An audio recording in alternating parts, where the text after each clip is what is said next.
Goma mamlum. To się mogło przytrafić ino w Ameryce. Była se już czasu jedna babeczka, która się Betsy mianowała. Betsy była fetowno, to mało powiedziane, ona była ogromnucno.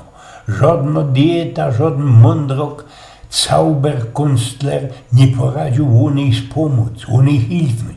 A że kiedyś przykludził się do miasta jeden doktor od dietów, a jego rynoma kwolba go już z kozi przegoniła. Ta Betsy pomedykowała się tak.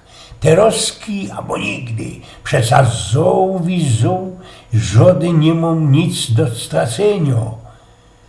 I zapisała się do tego doktora na wizytę. Recept, zakon, który erbła od tego doktora, festejnie ci ją zadziwił, bo był taki.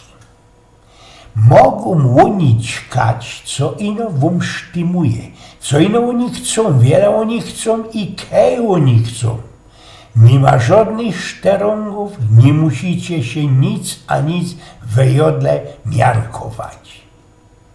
Ta Betsy była w szoku. Było zadziwano i uradowano z kuli tego, że było to jak spełnienie jej marzeniów ćkać, żryć i ku temu cięknąć, tracić się.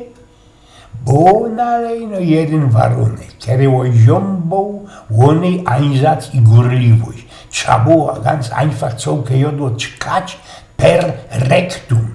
Znaczy się po naszemu bez dupa. No, niech będzie, pomedykowała Betsy, a że była na zicher zdesperowano, wzięła się za taką rację. Ślecieli 3 miesiące i Betsy pojawiła się już u tego doktora, ale przemieniono jak 100 diosków. Szlangowa, wizgierno, uobleczono we pasowne przyobleczenie, uśmiechnięto jakby w to się nowy fligerek włądnął. No żywo reklama.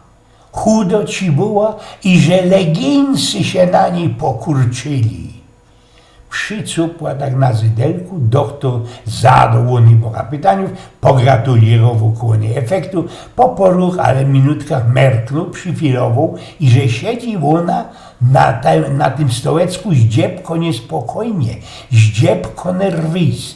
Fumluje, zwyrto się, kręci się, kolibie się na boki. Coś łonym dolego? Pyta się ze starunkiem doktor. Mają oni jakieś problema ze...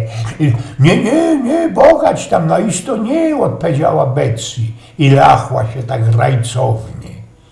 Jesiejno teroski Kaugumin mamlum. Eugen Spniokow.